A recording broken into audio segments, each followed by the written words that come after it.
Hey everybody, welcome back to my channel. I'm Catherine of Evergreen Era Film and Photo. I help couples have awesome outdoor adventure elopement days that are genuine, true to who you are.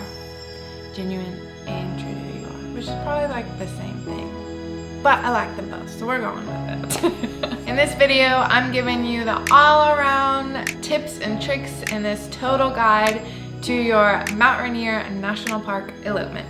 Let's do it!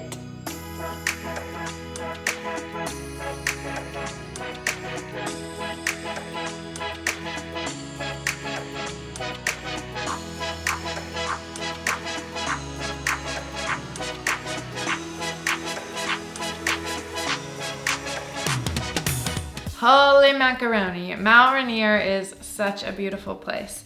If you haven't been before, it is just a mecca of beautiful trails with epic snow-capped mountain view. It really feels like a wonderfully sacred place. So it is an incredible place for an elopement with lots of different forested areas, alpine lakes, big mountains, wildflower fields, all the good stuff. So let's start with the best time of year to elope in Mount Rainier. Mount Rainier actually does close down a lot of its roads in the winter season because they get a lot of snow.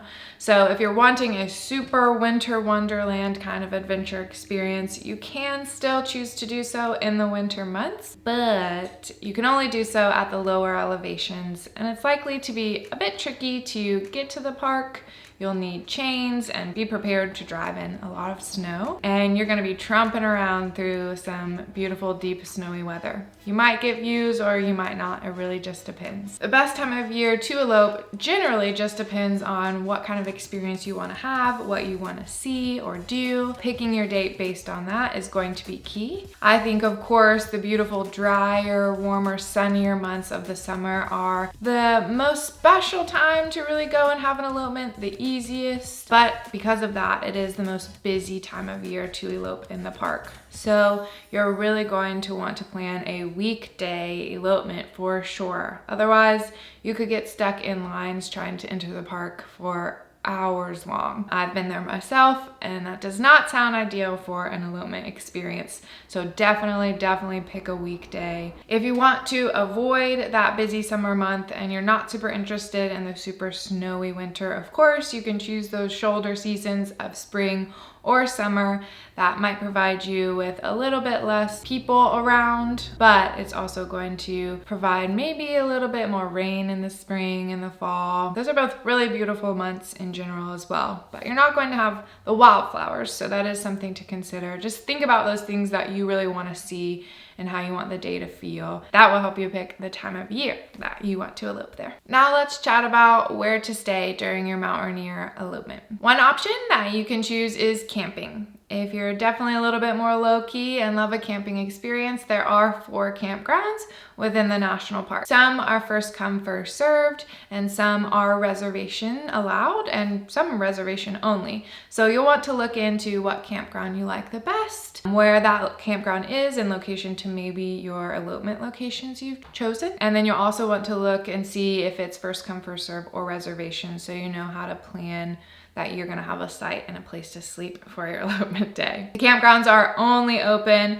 through those spring through fall dates, so they are not gonna be open in the winter. But if you're planning a time during then, you can maybe camp. There are also campgrounds around the park as well, so if you wanna pay maybe a smaller fee or don't feel comfortable choosing a location inside the park, you can always choose a spot that's a bit further out. There are also 2 lodges within the park, the National Park Inn and the Paradise Inn. So you'll want to look into, research both of those, see which one you like, which rooms you like the best, which location you like. The National Park Inn is open year-round, but the Paradise Inn is only open seasonally.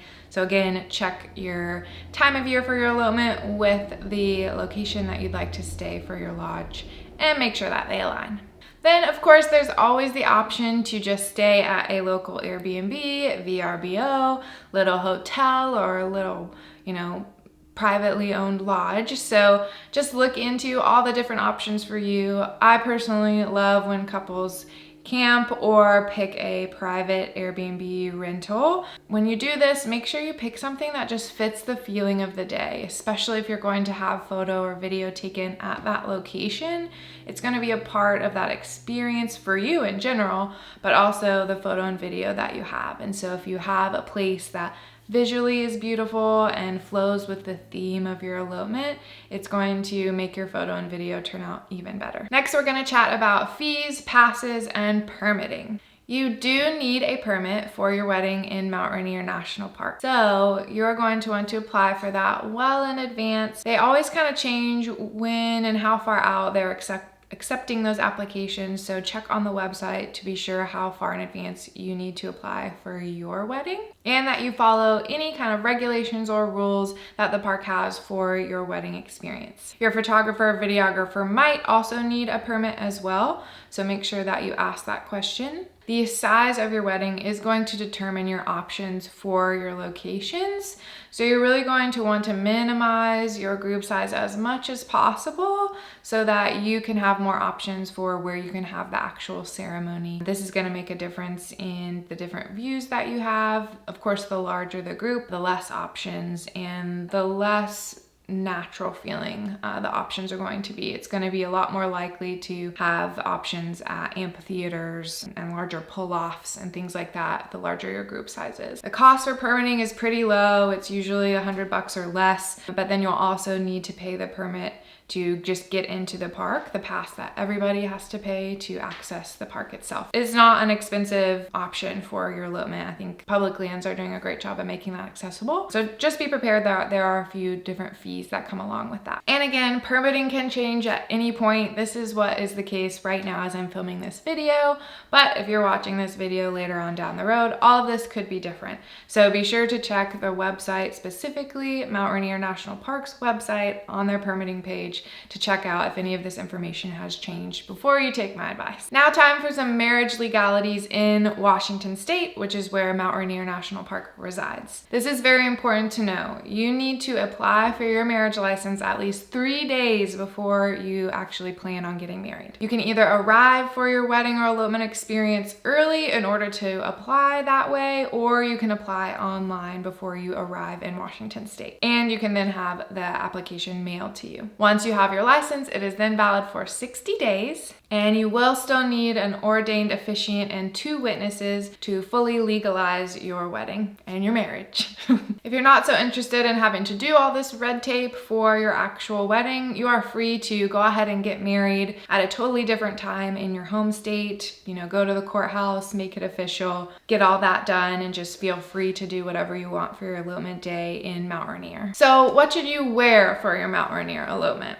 What to wear? What you gonna wear? Of course, this is going to change depending on what time of year you picked. If you're picking the deep snow, you're gonna want snowshoes and water wicking clothing and lots of layers. But if you're picking summer months, you're gonna want some layers that you can pull off, some more breathable stuff. Really what matters the most when it comes to planning your clothing for your elopement is picking things that are comfortable, especially shoes, because you're gonna be walking around in them, hiking around. So pick comfy shoes. Lots of people just pick cute hiking boots if you can. You're gonna wanna pick clothing like dress, pantsuit, jacket, pants that is also comfortable, stretchy, that you can move around in, and then of course layer appropriately. So of course, again, colder, you're gonna want more warm layers that you are happy being filmed and photographed in. And then if it's warmer, you're gonna want some thinner layers. No matter what time of year, you're gonna want some layers, because depending on early morning versus midday, those temperatures are gonna be very different, especially in the mountains. You also might wanna be prepared for mountain weather, which could be foggy, could be rainy. So really just making sure you have proper options and comfortable things on your body that you also are happy being filmed and photographed in. That's the goal for picking your elopement clothing. Now, what the heck could you do during your Mount Rainier elopement? Like, why would you choose this location against any other location, right? So whether you want to spend the day or multiple days doing lots of different things, or you just want to spend one day doing something simple, there are so many different options to choose from for Mount Rainier Elopement. Of course, in the summer months, you can do a bit of wildflower exploring, which is always really cool. So if you're very into flowers, there's lots for you to stop and see and enjoy along the way. There's also day hiking, tons of trails all in the park that you can explore that take you to the beautiful forests, rivers, alpine lakes, and mountain views. So you've got all the options there. If you're into a little bit more of an extreme adventure, you can even backpack. And so you can hike out a trail, camp out for the night, and then hike back the next day, giving you a little bit more time personalized in nature. You might get to see the sunrise and have a backpacker breakfast out with a beautiful view, so that's a great option as well. Everybody loves a good picnic, so bringing your food with you on any hikes or for any views is a really nice way to make sure you stay nourished and hydrated throughout the day, but you also have got a really special thing to do with your partner or loved ones. If you're choosing a winter month, you can go snowmobiling or snowshoeing, so any of those cool, fun winter sports. That would be so fun to be on a snowmobile with your partner for your wedding day. How cool. And then snowshoeing is typically likely to traverse around any trails in the winter at Mount Rainier. There are also options for biking and e-biking, as well as boating on some of the lakes in the area. And then you can also even rent a helicopter outside of the park and explore all around Washington State, which is a pretty cool and unique experience to have. So how do you get around Mount Rainier for your elopement day? Just like most of the entire country, there is not a lot of good public transportation. My best advice is to always rent a car so you have the full freedom to go from point A to point B at any time you need to. Again, just want to note that if you're picking a winter month, you are going to need tire chains for your car and a car that can traverse through snowy conditions well.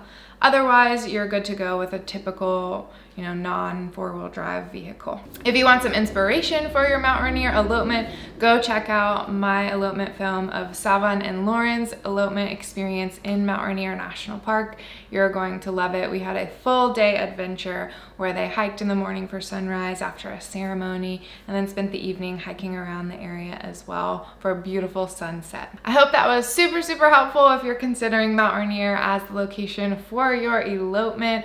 Again, I'm Catherine. I live in Washington State now. I film and photograph awesome, beautiful elopement experiences all over the state and love Mount Rainier as a location. I think it's a really great choice for your elopement day. I do also provide super rare photo and video packages where I actually film and photograph you myself as a solo shooter, nobody else with me, which provides you a lot of intimacy, privacy, a lot of ease, not having to hire multiple people, but you get to relive the day in multiple ways through photo and through video. So it's a really awesome option. I would love to hear from you.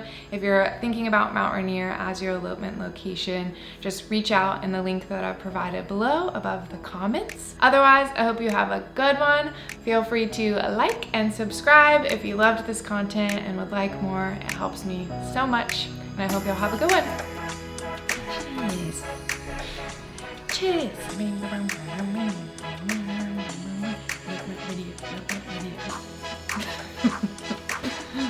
I wish I knew that song.